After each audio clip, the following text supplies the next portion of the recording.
Përshëndetje, do ndajmë bashkë disa prej zhvillimeve të ditës, jemi gjithmonë në Blu Televizion. Do ndalemi pikërisht tek i treti vit radhazi ku sezoni veror e gjen në zonën elitare për pushime në qytet në një kantier të vërtet ndërtimi.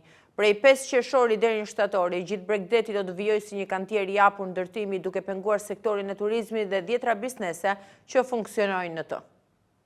Për të tretin vit me radhë, sezoni veror e gjen pjesën elitare për pushime në qytet në një kantier të vërtet ndërtimi, kur jemi vetëm 2 ditë larg bllokimit total të punimeve për realizimin e projekteve në qytet. Lungomare 3 nga zona ujë të ftohtë deri në radhim dhe Orikum nuk është ende gati. I gjithë Bregdeti nga zona e tuneli deri në Orikum deri në muajin shtator, kur do të nisi sërish punimet, do të lihet një kantier i hapur ndërtimi duke penguar sektorin e turizmit dhe 10 biznese që funksionojnë në të. Edhe ky sezon veror që ka nisur po e gjen Bregdetin e Vlorës e pjesën kryesore atë të Lungomare 3, një kantier ndërtimi me segmentin rrugor i cili në shumë pjesë nga tuneli në ujin e ftohtë deri në Orikum është i amortizuar, trotuare ende të papërfunduara dhe plazhe të parahabilituara, për mos të folur më pas edhe për parkingje të cilat vijojnë që të jenë ende në themelet e krijimit të tyre, çka sjell pengesa për sektorin e turizmit në qytetin bregdetar, pavarësisht se Lungomare 3 është palosur se një projekt që do të ndryshojë fytyrën, realitetin qytetit të Vlorës. Segmenti rrugor i amortizuar me rrugën plot gropa është një hall me vete për çdo drejtues automjeti. Kjo për shkak se nga zona e tunelit në ujin e ftohtë dhe në vijim rruga nuk është rehabilituar, pasi aty ende vijojnë punimet, duke lënë të hapura në mes të saj kanale dhe gropa të shumta. Pritshmëritë janë që Lungomare 3 të përfundojë sezonin e ardhshëm veror, pasi nga të gjitha informacionet në terren janë realizuar vetëm 60% e punimeve. Megjithëse sezoni veror ka nisur, në shumë pjesë të saj nuk janë rehabilituar hapësirat e plazheve, vendkalimi i këmbësorëve, por dhe korsia e biçikletave nuk është ndërtuar ende në gjithë gjatësinë e projektit. Ende në fazë fillestare të ndërtimit janë dhe parkingjet. Vlen të theksohet fakti se megjithëse u shpalosi një mrekulli e turizmit në shumë pjesë të shitëtores, mungojnë dhe shyllat ndryquese, duke i lënë këto teritore në errësirë totale. Shënditoria e Orikumit është një projekt i cili mund të konsiderohet i përfunduar. Banorët e qytetës së vjetër të Vlorës, por dhe emigrantët e rikthyer në vendlindje pas shumë vitesh, vlerësojnë investimin, të cilin e shohin si një zhvillim për Orikumin që sipas tyre ka pësuar ndryshime. Shënditoria e Orikumit është një projekt i cili mund të konsiderohet tashmë i përfunduar. Banorët e qytetës së vjetër të Vlorës vlerësojnë investimin. Sipas tyre, ky investim do të sjellë më tepër zhvillim për Orikumin. Banorët theksojnë edhe faktin se rehabilitimi i rrugës do të sjellë më tepër zhvillim për një prej vendeve që ka shumë potencial për turizmin. Projekti vlerësohet jo vetëm nga banorët e Orikumit, por dhe nga emigrantë e kthyer në vendlindje pas shumë vitesh, të cilët gëzohen se qyteta e tyre ka ndryshuar. Unë jam lere rritur këtu, po banoj në Itali. Po, banoj. Çfarë ka sjellë kjo qytetës tuaj? Shumë të bukur, gjëra të mira. Çfarë thuash? 30 ani, 30 vjet. 30 vjet. Ah.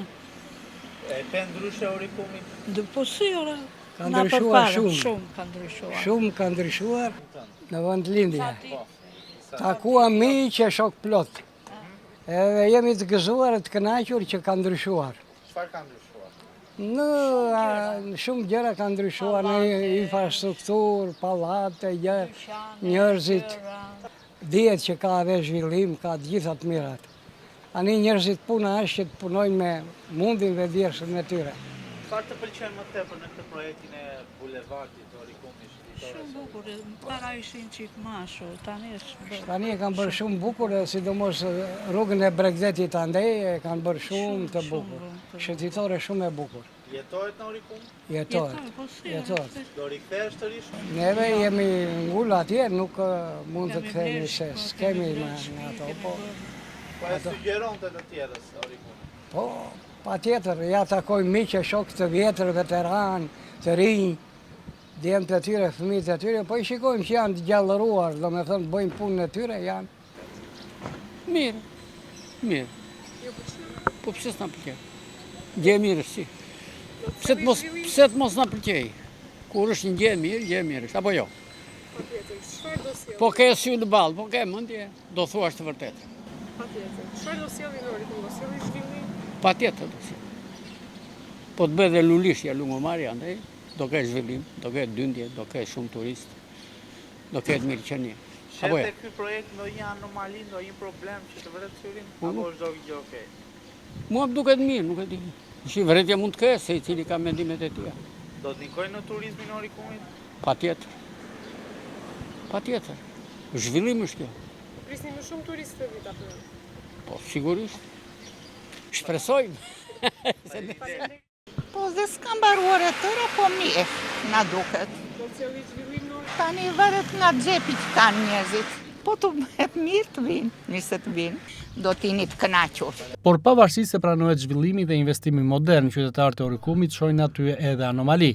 Për ta rruga është shumë e ngushtë dhe nuk ka shumë mundësi qarkullimi, ndërkohë që edhe parkimet sipas tyre janë një problem e vete. Kjo faktikisht gjë e bukur doli, po për mendimin tim është lënë çike ngushtë. Brenda parkimeve lënë shumë e ngushtë edhe këtu do kalojnë autobusa, kamiona, edhe çike ngushtë, po shumë e mirë ka dalë, nuk ka dalë keq. Nëse do ketë pak ngarkim trafiku Po kuptonë sezoni behari do vi, do ketë më shumë, po nuk e di, e ngushtë është pak. Se ki mundësi të zjeroni, të ngushtoni pak trotuaret, e ke parasysh, se ka shumë shëtitore. Ama do sjellë zhvillim, besoj. Po jo, mirë shumë, zhvillim do ketë, mëngojnë gjërat e tjera, pa punësia, njerëz nuk ka. Mendojmë se po, s'ka gjë tjetër, çfarë mund të. Ka perspektivë Orikumi për të zhvilluar më tepër? Po vendi i mirë është, por nuk punonet. Që vendi i bukur nuk, ja siç po e shikojmë, nuk po bëhet asgjë faktikisht. Janë ca që ndërtoj bëjnë pavate, shesin, sa do qefi, çmimi metër katror ka vaj skandal. Këtu janë bërë njerëzit pesimista. Ja, unë jam pensionist, kimi le. Qa të ardhën mund të ketë. Në mbanë fëmijë të andejme nga një 5 lekë. Po shumë pak, s'ka fare, ku do punojnë. Problem për banorët e Orikumit pas rehabilitimit të shëndetësores janë dhe drejtuesit e automjeteve që qarkullojnë me shpejtësi, ndërsa ta bëjnë thirrje që të vendosen kufizueset e shpejtësisë, pasi mjetet po kthehen në një rrezik për ta. Jo, gjatë. Po. Mirë, po njerëzit që ikin pa kujdes, më të thonë me telefona, mirë, më bëjnë aksidente, se... Eci me shpejtësi, ë? Po eci me shpejtësi, këtu dolli i vogle, dolli është qytet, i shkau këma plaku ta. Pse, merë vetëm qape, merë atë më qape, këto të kështu që duhet në që më kujdes. Po si pamje, si bukurisi? Po si bukuri mirë është ba, mirë. Shiko, Orikumi ka perspektivë që të bëhet si Oriku që ka qënë dikur, se ka qënë dhe njërë. është i lëm pak pas dore? Kjo është që ka qënë Orik, ka qënë kod presidentës të utës, qisha për te. Për shpecim, po, duhet të kërë një sinjalizim. Dihesh i rrezikuar? Dihen unë, da kemë ba, se da në këto përdurat janë bërë të gjëra, po ka fëmijë edhe ka ndarë sa bicikleta nga ato që u hypi kështu, ka ato e të shpejta shumë. Ato rrezikojnë që mund të rrezikojnë fëmijët. Projekti rehabilitimit të shëndetësores së Orikumit është një investim i qeverisë shqiptare me në fokus zhvillimin e zonave turistike me potencial ekonomik dhe turistik. Bioteknologjia blu vjen për herë të parë në Vlorë përmes një projekti që pas rreth 3 vitesh pune është drejt përfundimit, gati për të realizuar edhe në zona të tjera të rëndësishme bregdetare të vendit. Sipas profesor Dr. Rigers Bakiut, projekti është zhvilluar për 33 muaj në gjirin e Vlorës dhe përfshin sektorin kyç si turizmi, peshkimi dhe akvakultura. Bioteknologjia blu vjen për herë të parë në Vlorë përmes një projekti që pas rreth 3 vitesh pune është drejt përfundimit dhe tashmë është gati për të implementuar më gjerësisht edhe në zona të tjera të rëndësishme bregdetare të vendit. I konsideruar si një projekt me rëndësi të veçantë për ekonominë blu, duke përfshirë edhe sektor kyç si turizmi, peshkimi dhe akvakultura. Projekti ishte zhvilluar për rreth 33 muaj në gjirin e Vlorës, nga qendra shqiptare për mbrojtjen e mjedisit dhe zhvillimin e qëndrueshëm, ndërsa ka si partner kryesor Universitetin e Mursias në Spanjë. Profesori asociuar Dr. Rigers Bakiu shpjegon rëndësinë e këtij projekti i cili synon shtimin e organizmave filtruese dhe pastrues në gjirin e Vlorës. Sipas tij, këto organizma ndihmojnë në përmirësimin e cilësisë së ujrave vetare përmes proceseve natyrore të filtrimit dhe pastrimit. Vlora sot në fakt, megjithëse kontekstin që po jetojmë, do të ndihet në fakt, sepse nëpërmjet këtij projekti të Bashkimit Evropian, po sillim për të parë bioteknologjitë blu. Pra nuk flasim këtu vetëm për akvakulturë, por për gjithë teknologjitë e reja, përfshirë këtu dhe ato që interesojnë farmaceutikës dhe shëndetit njerëzit. Pra flasim këtu për bioteknologjitë më inovative që lidhen me ekonominë blu, me këtë ekonomi blu që përmban dhe turizmin, që përmban dhe peshkimin dhe akvakulturën. Por bioteknologjitë blu janë një sektor tepër specifik që merret me dhënie një vlerë shtesë të organizmeve me origjinë ujore apo me origjinë detare. Në fakt, në Gjirin e Vlorës kemi krijuar një zonë pilot për zhvillimin e teknologjive të avancuara të akvakulturës. Pra një akvakulturë moderne, ku mos rriten vetëm koce apo levrek, por dhe organizma të tjerë shtesë, si midjet, ostrikat apo dhe kastravecat e detit që është një organizëm me mjaft vlera sidomos për tregun aziatik. Kjo nuk do të thotë që ne nëpërmjet aktiviteteve të akvakulturës ta dëmtojmë Gjirin e Vlorës, por ky aktivitet akvakulture çfarë bën? Nëpërmjet organizmave pastrues apo filtrues, siç është kastraveci i detit, midjet apo ostrikat, ky ujë në kolonë ujore të filtrohet. Duke u filtruar dhe impakti që do të ketë akvakultura do jetë më minimal. Projekti nga kush realizohet dhe sa përkatësia? Projekti në fakt mbyllet në 30 qershor, ky është aktiviteti i fundit, ka zgjatur 3 vjet, le të themi 33 muaj më saktë.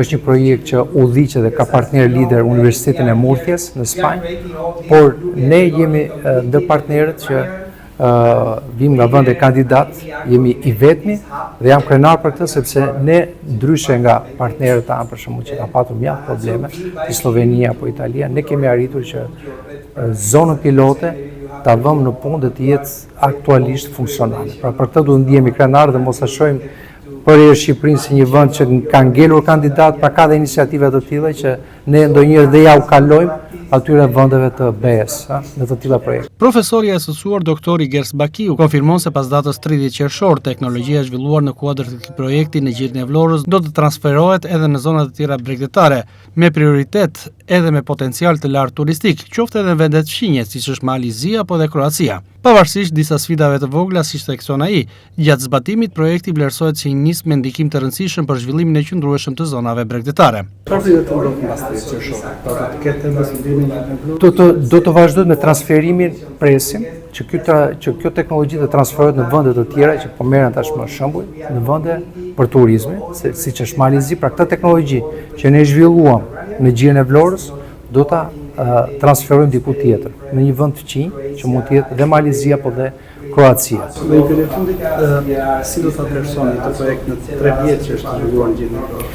Ka pasur problemet e tij sepse ne themi që jemi një vend në zhvillim, një vend kandidat për QNB, por me punë të madhe, me vullnet dhe duke mos i parë këto ndasitë e ndryshme që ndodhin dhe kanë për të ndodhur për herë, dhe me bashkëpunimin që kemi krijuar me fermën e kompanisë Alba Adriatico 2013, prej vitesh ne kemi arritur dhe kemi sjellë sot dhe partner të një projekti të rëndësishëm që nuk përfshin vetëm Shqipërinë, Vlorën, Adriatikun apo Jonin, po përfshin të gjithë me zeu, sepse kemi partner nga Spanja, nga Slovenia, nga Italia, nga Greqia, nga Franca. Pra këtu flasim për Infremer. Infremer është kompania shtetërore që kur u krijua themeloi dhe hodhi bazat për akvakulturën detare.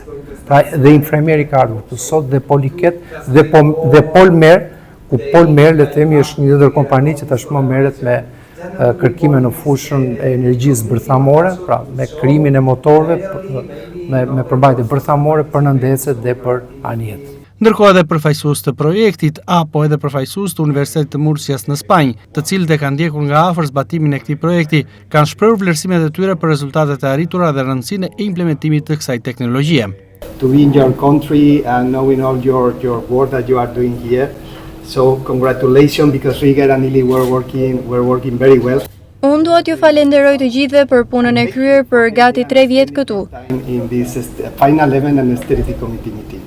Also, I would like to thank all the stakeholders Të vija në vendin tuaj dhe të gjeja një përkushtim të tillë dhe natyrisht një ambient shumë të mirë, si nga puna edhe nga natyra, ishte diçka që më dha shumë shtys për punën e kryer. Thank you for being here, Arthur, Francesca, and all our partner Polmer Mediterranean, Enea, and also CNR Masi. So we are going to start with this agenda. The first Unë dua t'ju falenderoj emër për punën dhe atë se çfarë keni dhënë gjatë kësaj periudhe në një projekt shumë të rëndësishëm dhe që sot e sjellim mes një agjende që përmbledh gjithçka. So we are going to start with this agenda. The first session will be related to all this kind of work that we were doing here, or we have been done here in Vlora Bay. Takimi përmbyllës i projektit u zhvillua me pjesëmarrjen e grupeve të interesit dhe partnerëve të përfshirë. Pas 33 muajsh punë dhe implementimin në gjirin e Vlorës, projekti po shkon drejt mbylljes së tij, duke lënë pas një model inovativ që pritet të shtrihet edhe në zonat e tjera bregdetare të Shqipërisë apo edhe në vendet fqinje me ne, të cilat kanë si prioritet dhe potencial zhvillimin e turizmit.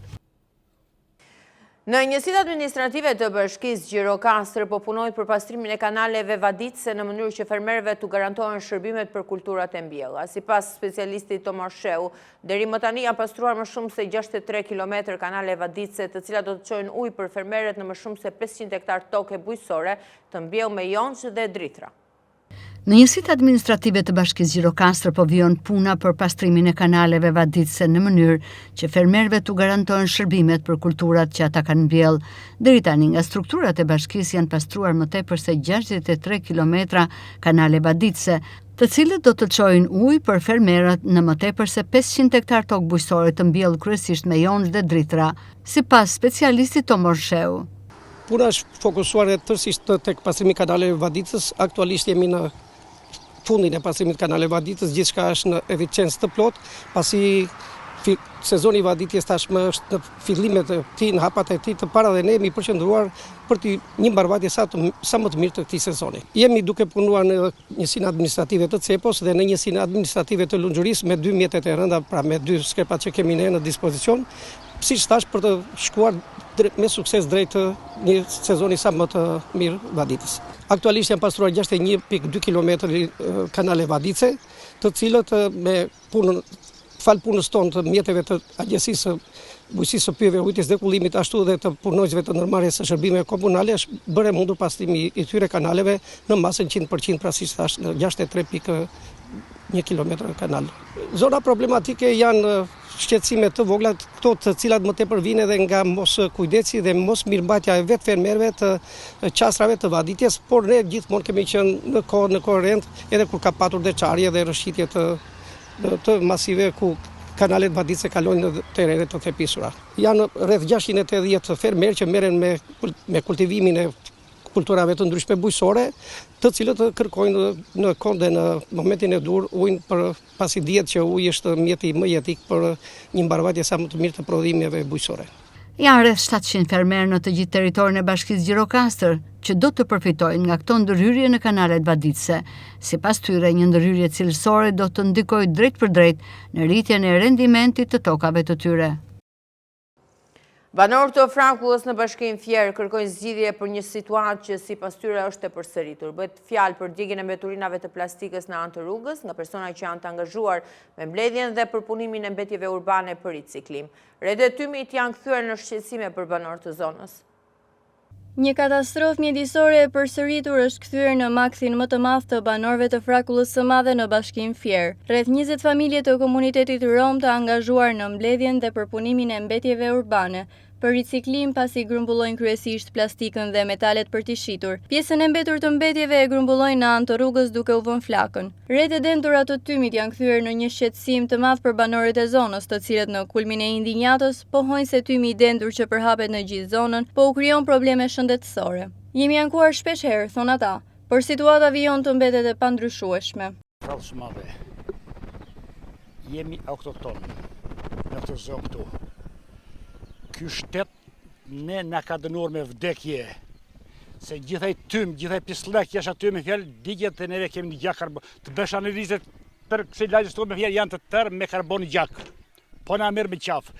Nuk pas e kaq shteti fuqi, më falë se i e vajza ime se po flasja edukatën me fjallë, nuk pas e kaq fuqi shteti me fjallë për 5 harë gjinti kjelbur aty me fjallë, të lutëm, nuk dua një presjet me shkurtosh nga këtë që po them, po flasun. Nuk pas ka shteti për 5 harëgjin kjelë bërë të i berisap, këtu një kamerë, për pagoj jam pensionist. Po bëj unë kamër të lidhe me policin, dhe qia tark heth me Turina. Të lidhe direkt me policin, me mua, me fjell, t'i veri job. Se kur u ve job, u përcilon të atyre. Sa fretsusesh, sa s'ka ku të vime. Ku do vime? Ku do vimi të hankojmi? Ti qoj shteti, moj ti qojnë majtë malit, sa ti e duon ata. Duon majtë malit, ti hedin veturit. Jo, këtu me na usëmurën fëmijit, moj kemi në për spitale. Ja, moj që këtu, i ka fëmijit sëmurë, moj. Ku do vimi të hankojmi? Ata nuk përrite. Ata i binin këtu në kanalit, ashtë i djegin atje, mund pare lagjes. Kush do merret me ata? Ven ata të bashkisë, i heqen ato qa gjejnë, po ata presin sa ikin ata, van plakën gomave prap. Sa shpesh? Ajo është ditë për ditë. Ajo që shikon aty është ditë për ditë, para ditë e mos ditë e këtë. Edhe kur i shtëngojnë ata të bashkisë, ata fillojnë ndezin ngjes shpejt ose në tarë kua. Për sa kohë është vazhdojnë, për sa vitesh? Ajo ka një vit, mos temi më, po një vit po që është për ditë. Ja, si që shikon ashtu, është ditë për ditë. Ata të lagjes ati, ata njëherë, është bërë jeta ferë. Kërkon një zgjidhje urgjente? Po zgjidhje kërkon, po zgjidhjen së bëjnë dot një, zgjidhjen e bën bashkia, nuk bëjnë dot një. Ata janë largë edhe ta bëjnë si do qefi. Dhe për ditë kjo gjendje është këtu, lidhen male me mbeturina, nuk është interesi i bashkisë, ti heqe. Për ditë ja kalojmë tymi mjegull si që shikon, kjo është një kancer i gjallë. Ju lutemi juve të merrni masa si televizion, si gazetar, ta shikoni, ne nuk kemi të komuniteti këtu, po vim për ditë në bje punën këtej. Kjo dhe situatë sa kohë është vazhdojnë? Kjo ka vite kështu është e njëjta gjë. Dhe nesër të vish ti kështu, dhe pas nesër të vish kështu është. Pra edhe makina, automjetet... S'kalon dot aty, pesa vash në qendrova 2 herë aty, se vjen tjetri se shef, karambollohet. Sa shqetësuese është për ju si banon zonë? Është shumë shqetësuese të i tërë tymi që vjen, që ndezin ata, vjen të tërë dhe kanceroza është e tërë, po të vish këtu në momentin që ndizet ajo, e tërë lagja jonë mbushet vetëm plurizi. Tashi masa kanë marrë ato, jo s'kanë marrë, kanë ardhur e kanë pastruar, po duhet marrë masa ajo lagje që është atje, të gjejnë vendin dhe mos të digjen. Mos të digjen se ata sa ikin ata të zerë fikse su vënë zerë prapë. Kjo po bën gati një vit të cava, edhe më para ka që po sidomos tash vitin e fundit këto e mbledhin e qojnë tëra aty edhe tëra mbetet që qojnë edhe i digin. Të ne dëshirojmë që të merret masa sa më shpejt. Rreth e zeza të tymit sjellin vështirësi edhe në kalimin e automjeteve. Banorët apelojnë për masa të menjëhershme, duke bërë thirrje të dëshpëruar për zgjidhje të situatës. Fëmijët e vegjël të komunitetit rom drejtojnë automjetet dhe motora, duke lëvizur me shpejtësi, thon banorët, dhe çdo ditë jetojnë me frikën e ndonjë tragjedie. Shteti të marrë masa ose do të kalojmë në vetgjyqësi, thon ata. Çan thon? Tjetra, kemi një problem shqetësues me këtë. Komuniteti rom këtu. Kemi një problem shqetësues. Këtu fëmijët me makina, me motora, do bëhet kasapan, po i bëjmë thirrje nëpërmjet televizionit tuaj. Shteti jetojnë me makinë. Do bëjmë vetgjyqësi, po na vrojnë një fëmijë. Si u ndodhi ajo pasakra. Ne me benzinë do të vrasim, do t'i djegim fare. Si u bëri masakra në Durrës, ne do bëjmë vetgjyqësi. Ju lutemi shumë. Ktu ka pleq. Ne kemi shtëpi në rrugë, do vitë gjithon. Do dali. Do me të tokë do punoj. Fëmijët me makina, pa dokumenta, me motora, më fali, jemi shumë të shqetësuar. Po do vemi me përjashtim të juve, inë shpresa e vetë me jonë, vetëm gazetarët dhe televizion janë shpresa jonë e vetë me që neve kërkojmë zgjidhje. Po në zgjidhë, mirë, nuk në zgjidhë, urdo shiko se rafishe. Pse vizën rafishe? Përballë kësaj situate alarmante, banorët e Frakullës së Madhe kanë apeluar një zëri për ndërhyrje urgjente nga institucionet, por edhe masa ndëshkuese për çdo rast të ndotjes së ambientit, si edhe largimin e menjëhershëm të kësaj pike grumbullimi nga zona. Të ndalemi tek ajo që ka qenë problematik dhe shqetësim për qytetarët. Ndihmuan Geraldo Bibën të dërishte zvar protestuesi në Zvërnec. Policia e Vlorës ka arrestuar 2 të tjerë roje private të sigurisë, të cilët kanë rezultuar pa licencë. Të 2 shtetasit Artur Grami dhe Gazmen Vathi janë dalur pasi gjykata e Vlorës ju ka caktuar masën e sigurisë arrest në burg për veprën penale heqje e palishme e lirisë. Policia e Vlorës ka arrestuar 2 rojet private të sigurisë që në bashkëpunim me Gerald Bibën të roqën zvar protestuesi në Zvërnec. Artur Grami dhe Gazmen Vati tashmë të arrestuar rezulton se nuk janë të licencuar nga asnjë subjekt për shërbimin privat të sigurisë fizike. Biba bashkë me ta e të roqën zvar protestuesin pasi e kishin goditur me grushta dhe mbajtën me forcë brenda kabinës së rojes. protestuesi ndenjë aty deri në momentin e ndërhyrjes së policisë. Të dy shtetasit janë ndaluar pasi gjykata e Vlorës ju ka caktuar masën e sigurisë arrest në burg për veprën penale heqja e paligjshme e lirisë. Policia njofton se vijojnë hetimet intensive në bashkëpunim me prokurorinë e Vlorës për të nxjerrë përpara përgjegjësinë penale të gjitha autorët e veprimeve ose mos veprimeve të kundërligjshme të kryera gjatë tubimit të zhvilluar në datën 30 maj 2026 në Portonov, Zvërnec. Materialet procedurale ju referuan prokurorisë së Vlorës për veprime të mëtejshme. Duke e qëndruar tek zhvillimet policore, një 21 vjeçar në Sarandë është arrestuar nga policia si bashkëpunëtori i dy të shpagurve në kërkim, Taulaj dhe Bajos, të cilët në shkurt të këtij viti vun tritol në makinën e Mirash Gjikolës. Në banesën në Shëndëlli të 21 vjeçarit, policia ka sekuestruar një pistolet me fishek. Tritoli në makinën e Mirash Gjikolës në Sarandë arrestohet 21 vjeçari, i riu bashkëpunëtor i dy shtetasve të tjerë, ndërkohë që dy autor mbeten ende në kërkim. Një shtetas i identifikuar si Ignacio Caso ka rënë pranga, ndërsa në banesën e tij sekuestruar një pistolet me fishek. Grisel Taulaj është i dyshuar për sigurimin e numrit telefonik që do të përdorej për aktivizimin në distancë të eksplozivit, ndërsa shtetasi tjetër, Xhafer Bajos, i autori kryesor i vendosjes së lëndës plase në automjet. Një 21 vjeçar në Sarandë është arrestuar nga policia si bashkëpunëtor i dy të shpallurve në kërkim, të cilët në shkurt të këtij viti vun tritol në makinën e Mirash Gjikolës. Në banesën e tij në Shëndëlli të Ignacio Casos, policia ka sekuestruar një pistolet me fishek. 57 vjeçari nga Lezhë dhe banin në një fshat të Konispolit të Mirash Gjikola gjeti një sasi lëndë eksplozive në sediljen e makinës ndërsa lëvizte në rrugën Shëndëlli-Vrin mëngjesin e 5 shkurtit 2026. Fatmirësisht lënda eksplozive nuk shpërtheu, teksa nuk ishte funksionuar lidhja mes kapsollit dhe 6 kallëpeve të tritolit montuar në sediljen e pasme të automjetit të tij. Për këtë ngjarje policia ka shpallur me herat në kërkim Grisel Taulajin, i dyshuar për sigurimin e numrit telefonik që do të përdorej për aktivizimin në distancë të eksplozivit, si dhe Xhafer Bajon, i dyshuar si autori kryesor i vendosjes së lëndës plase në automjet. Ndaj të tre të dyshuarve rëndojnë akuzat për vrasje me paramendim, mbetur në tentativë, kryer në bashkëpunim, si dhe për armbajtje pa leje. Drejtimi i automjeteve nën efektin e alkoolit sipas Rustem Plakës, shefi të qarkullimit rrugor pranë drejtorisë vendore të policisë së Fier, vijon të mbetet një problematikë shqetësuese për sektorin e qarkullimit. Vetëm gjatë majt janë konstatuar 14 drejtues mjetesh që drejtonin automjetin në gjendje të dehur, ku 12 prej tyre arrestuar në flagrancë. Drejtuesit e automjeteve nën efektin e alkoolit vijojnë të mbeten një ndër problematikat më shqetësuese për policinë rrugore në qarkun e Fierit gjatë muajit maj. Sipas shefit të qarkullimit rrugor pranë drejtorisë vendore të policisë Fier, Rustem Plaka, gjatë muajit të kaluar janë konstatuar 14 drejtues mjetesh të grup moshës 18-35 vjeç që drejtonin automjetin në gjendje të dehur, prej të cilëve 12 janë arrestuar në flagrancë. Duke bërë një pasqyrë të qartë të masa administrative që janë marrë nga sektori i policisë rrugore për muajin maj të këtij viti, janë avërsisht 11.000 masa administrative. Nga këto mund t'i ndajmë kryesisht masa që janë për shpejtësi dhe për pije alkolike. Për sa i përket takseve rrugore rurale, nga ana e policisë rrugore janë të monitorueshme me akset kryesisht në lëvizje, të cilat kontrollohen nga patrullat e policisë rrugore, nga mjetet shpejtësi matës siç janë radari dhe mjeti inteligjent. Për këtë muaj që kaluam, janë marrë shumë masa kryesisht në këto akse rrugore rurale. Është e vërtet që lëvizja mjeteve që janë në këto akse rurale nuk respektohen rregullat e qarkullimit rrugor nga drejtuesit e mjeteve, të cilat hyjnë në këto akse rrugore, vinë nga arat apo nga vende të tjera, por nga ana jonë është marrë mas në vazhdimsi për këto akse rrugore, duke pasur parasysh edhe gjithë gjerësinë që ka qarku Fier. Rrugët rurale janë pothuajse të gjitha të shtruara me asfalt të beton.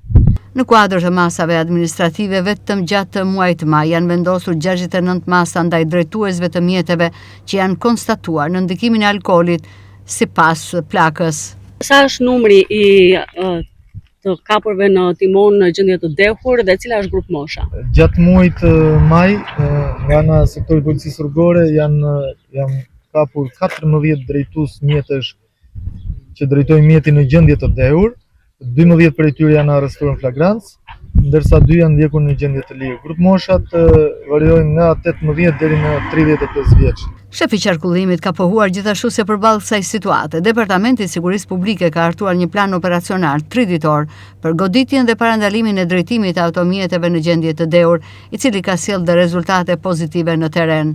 Gjithashtu kemi vepruar edhe me masa për drejtim automjeti në ndikim të alkoolit, të cilat janë në shtim, vetëm për muajin maj janë 69 masa administrative për drejtim automjeti në ndikim të alkoolit.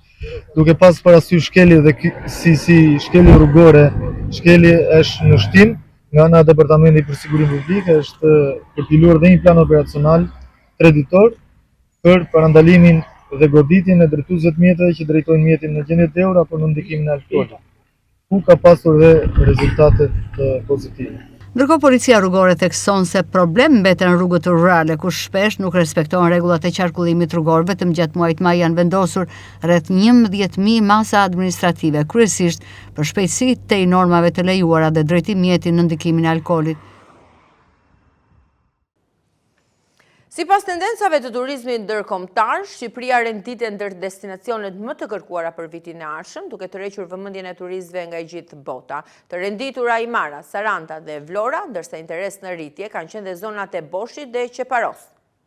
Viti 2026 pritet të jetë viti destinacioneve të reja turistike, me gjithnjë më shumë vizitorë që kërkojnë përvoja autentike, çmime të përballueshme dhe vende ende të paprekura nga turizmi masiv, shkruan media italiane TGU 24. Sipas tendencave të turizmit ndërkombëtar, Shqipëria renditet ndër destinacionet më të kërkuara për vitin e ardhshëm, duke tërhequr vëmendjen e turistëve nga i gjithë Evropa. Shqipëria, perla e re e Mesdheut. Shqipëria vazhdon të konsolidoj pozicionin e saj si një nga destinacionet turistike me rritjen më të shpejtë në Evropë. Kombinimi i plazheve mahnitëse, trashëgimis historike, mikpritjes tradicionale dhe kostove më të ulta, krahasuar me destinacionet e tjera mesdhetare, e ka kthyer vendin në një zgjedhje gjithnjë më të preferuar për pushuesit. Bregdeti shqiptar, veçanërisht Riviera shqiptare, po fiton famë ndërkombëtare fal ujrave të kristalta, gjyreve të fshehura dhe peizazheve mbreslënëse. Ndër destinacionet më të vizituara renditen Himara, Ksamili, Saranda, Dërmiu dhe Vlora, ndërsa zona të tjera si Borshi, Qeparoi dhe Lukova po tërheqin gjithashtu interes në rritje. Për te ideti, turistët po zbulojnë gjithnjë më shumë edhe pasuritë kulturore të vendit. Ekspertët e turizmit vlerësojnë se Shqipëria do të vazhdojë të jetë një nga zgjedhjet kryesore për turistët që kërkojnë pushime cilësore me kosto të përballueshme, larg mbi popullimit që karakterizon disa nga destinacionet tradicionale të Mesdheut. Nëse po planifikoni pushimet e vitit 2026, Shqipëria mbetet një nga alternativat më interesante dhe premtuese në Evropë dhe Mesdhe, shkruhet në median italiane. Me kombinimin e plazheve spektakolare, qyteteve historike, maleve mbreslënëse dhe mikpritjes së njohur shqiptare, vendi po forcon pozitat si një nga pikat më të nxehta të turizmit ndërkombëtar, duke konkuruar gjithnjë më shumë me destinacione tradicionale të rajonit. Sot ai është stilisti të qendra të rëndësishme të modës si Milano, Paris dhe Dubai, por nuk haron se pasioni për pikturën dhe artin e ka shoqëruar që në fëmijërinë në qytetin e tij të lindjes. Është Franci Kasimi që pas një eksperiencë dhe bashkëpunimi me ateljer dhe marka është rikthyer në Vlorë, ku siç thotë edhe vet, morën jetë ëndrat dhe frymëzimet e para artistike. Pasioni për pikturën dhe artin e ka shoqëruar që në fëmijëri Franci Kasimin, stilistin me origjinë nga Vlora, i cili prej vitesh ka ndërtuar karrierën e tij në qendra të rëndësishme të modës si Milano, Paris dhe Dubai. Pas një eksperiencë të gjatë profesionale në bashkëpunim me ateljer dhe marka të njohura ndërkombëtare, Kasimi është rikthyer në qytetin e tij të lindjes, aty ku siç thotë dhe vet, morën jetë ëndrat dhe frymëzimet e para artistike. Ai tregon se rruga drejt suksesit nuk ka qenë e lehtë, por është ndërtuar me punë të vazhdueshme, përkushtim dhe dëshirën për të mësuar nga më të mirët e industrisë së modës. Përvoja e fituar jashtë vendit sipas tij do të shërbejë tashmë për të sjellë një frymë të re dhe më moderne në Vlorë. Unë mendoj që ka gjithmonë një kthim pas. Edhe do doja mund të zgjidhja çdo lloj vendi ta realizoja, idenë, artin, butikun, detajet artistike, por zgjodha një kthim pas sepse unë mendoj që çdo artist do të kthehet te rrënjët. Edhe rrënjët janë shumë simbolike për çdo njeri që do të krijojë ose do të frymëzojë. Është e bukur, është pasionante, do doja të ktheja pak art aty nga unë mora art. Deti, natyra, njerëzit, detajet, perëndimi, gjërat që shumë vende ku do të shkoj në çdo cet botës, unë mendoj se kjo gjë që ne kemi nuk është se e kanë. Çdo lloj bashkëpunimi që unë kam pasur jam mirënjohës çdo njeriu, çdo lloj brendi, çdo lloj atelieri, çdo lloj fashion house-i, ndërkombëtarisht Milano, Paris, Dubai ose çdo vend që unë kam prekur, të rrisin të japin më shumë vetbesim të krijuarit, më shumë detaje të prezantuarit, apo të bëjnë edhe më të fortë përballesh mes klientit, ngjyrave, artit etj. Mendoj që jam rritur mjaftueshëm për të krijuar këtë gjën, do thoni pse këtu, sepse unë mendoj që përballja me klientin mund të jetë automatikisht diçka aq sa e bukur, aq dhe me një frymë perëndimore, dhe unë do doja të sjellja frymë perëndimore në këtë vendin tonë të vogël, por që ka shumë për të dhënë. Lindi vite para, unë kam mbyllur shkollën artistike te shkolla e pikturës, lice artistik. Okej, atëherë se kam pas plan fare dizajnin, detajet, modën, kam dashur të bëj pikturën, ndryshoj me rrugën, ndryshoj që unë i futem botës televizionit pak a shumë, por në hije, nuk kam dashur kur të prezantohesha, mund të kem pas mundësinë e televizionit, ftesave, emisioneve, por zgjodha në hije sepse unë s'jam ai njeriu që do doja shumë prezantoja veten time. Ka lindur që i vogël, u ushtrua mes shumë prezantimesh personazhesh, si të famshëm, si jo të famshëm, si klient, si njerëz biznesmen të huaj ose biznesmene që duan ngrihen brenda e tyre. Unë kam qenë pjesë e shumë njerëzve të tillë. Lindi, mendoj, çdo gjë lind nga pasioni. Edhe mendoj pasioni të sjellë te biznesi, biznesi të çon diku tjetër.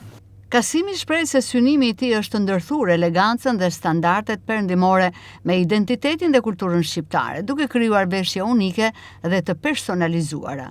Ka pasur që në fillime edhe shumë personazhe televiziv që shikoni sot nëpër media kombëtare etj që mund të kenë hapur një derë, por të kanë shtyrë për mos të vazhduar. Por unë mendoj që çdo njeri e gjen dritën kur do atë që do. Çdo gjë është një frymë mes elegancës, dritës dhe errësirës. Unë do doja të çdo njeri të lë pak gjurmë me arti. Okej, është biznes funditës, njerëzit duan gjërat që duan, gjërat që kanë parë, maturantët duan ato që çfarë shikojnë, por unë jam limituar si edhe elegancën me pak klasike, por edhe detajet që ju shkonin më pas dhe në prezantim, koleksion pas koleksioni do të vinë më ndryshe. Thjesht unë e vendosa kështu tak fak hapjen e kësaj gjës, mbas një kthimi nga Barcelona me miken time Olën, konsultova, thjesht bab dhe nuk është se pata shumë mundësi të krijuar sa unë kam krijuar për njerëzit nëpër botë. Do ta vazhdoj, është një nisë e bukur sepse unë këtu do jem pak unë vet, po jo më shumë unë, sepse automatikisht do t'ja pasoj motrës, duke qenë që ka talent make-upin dhe do jetë një ndërlidhje mes meje dhe saj, por që në fund të ditës unë mendoj që çdo njeri të bëj atë që di të bëj më mirë.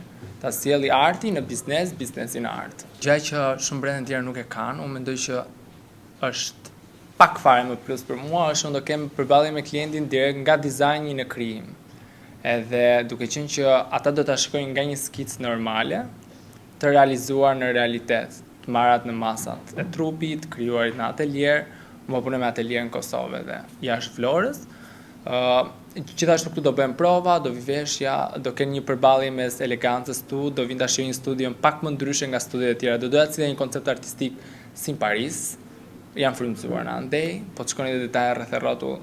Unë nuk do doja të sillja një gjë që është klishe, e pamenduar. Okej, unë pata një muaj kohë, po mos kem fjetur asnjë ditë të këtij muaji për ta sjellë të gjën siç e doja. Do të ketë një ndërlidhje mes motrës time Amardës, që ka pjesën e make-upit, do bëhet mes çdo lloj klienti, do ketë një gjithashtu edhe një paketë, si për maturantët, si për njerëzit, si për gratë më të mëdha në moshë, etj. Këtu do gjenden edhe big size që mund ta quajmë. Edhe do t'jetë një lloj gjë e bukur sepse nga duart e saj kalojnë po prapë të duart e mia, do jetë shumë gjak gjëja, shumë e rrjedhshme. Kjo gjë është e bukur, është menduar të vinë një koncept brenda një studioje. Unë nuk u bëra në fund të ditës shumë nga njerëzit ose familja. Ata t'japin një rrugë të zgjedhin, por pastaj ti duhet të dalësh në jetë. Unë do të jem mirënjohës shumë njerëzve, do të jem falendërues mikeshës tim Ola Gjokës, si e ka bërë shumë për mua dhe vazhdon të bëj, Lolës, Korabit, Klevios, Anit, shumë njerëz që unë sa do t'i përmend janë të shumt. kanë dhënë Patrikut, domethënë janë disa njerëz që po të shkoni një detaj aty, unë kam shkruar klauzolën e jetës që do ndizet ajo drita dhe këta njerëzit kanë qenë dritë për mua. Ka detaje, ka data, dhe çdo gjë unë mendoj jam bërë nga miqt. Pa ta unë s'do isha sot tu. Dhe do të jem mirënjohës dhe falenderoj çdo njeriu që ka dhënë një lloj hapi drejt rrugës time.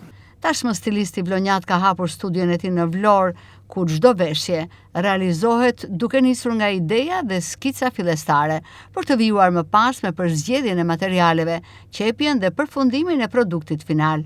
Në këtë studio, klientët do të kenë mundësinë të ndjekin nga afër të gjithë procesin krijues, nga vizatimi i parë i dizajnit e deri tek realizimi plot i veshjes, duke sjellë kështu një koncept të ri dhe profesional në qytetin bregdetar. Gjithçka e përgatitur nga redaksia, ju falenderoj për vëmendjen. Mirupafshi.